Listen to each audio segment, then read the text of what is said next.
শিশুদের খেলাধুলার জন্য অনেক পশু পাখি যেমন হরিণ, বাঘ, হাতি এগুলো তৈরি করা আছে।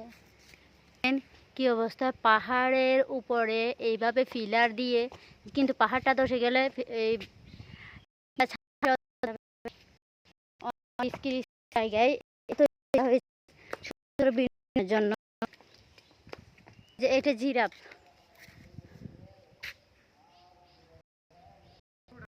জিরাফ, আর এটা হরিণ, আর এটা বাঘ। ওটার ভিতরে চলেন। হ্যাঁ, এখানে যে বাঘ দেওয়া আছে, মানে এখানে শিশু পার্ক, এটা শিশুদের জন্যই। এই যে এখানে যে নাগরদোলা। এখন আমি টঙে উঠছি, এই যে দেখেন টংটা অনেক অনেক উঁচুতে, আর টং থেকে আমি এখন ভিউটা নিচ্ছি। দেখেন টঙের উপর থেকে পুরো ভিউটা আসছে, অনেক সুন্দর লাগতেছে। মানে এই টং থেকে না এর আশেপাশের সব ভিউগুলো ক্লিয়ারই বোঝা যাচ্ছে।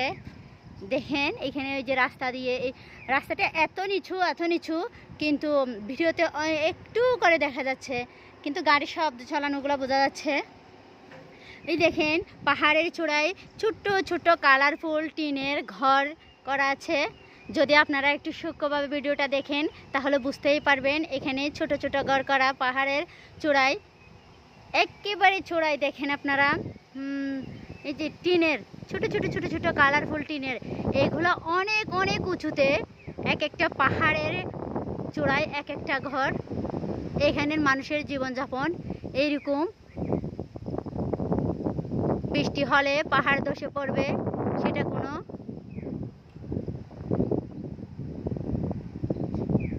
নিশ্চয়তা নেই।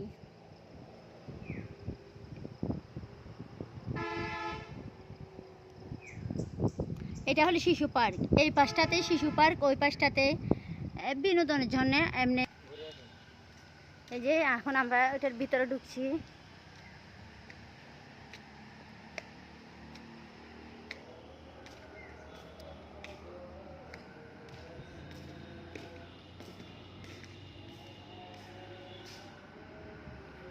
এটার ভিতরে তেমন কিছু নেই, এখনো রক্ষণাবেক্ষণ করা হয়নি। এগুলা অনেক আগে করা, অনেকটা নষ্ট হয়ে গেছে বলতে গেলে।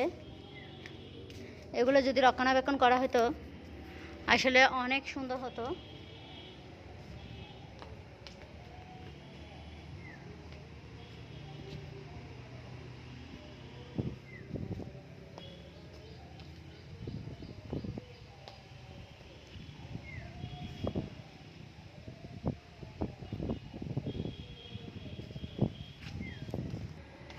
এখানে বাতাসটা এত ভালো লাগছে, ঠান্ডা হাওয়া বয়ে যাচ্ছে।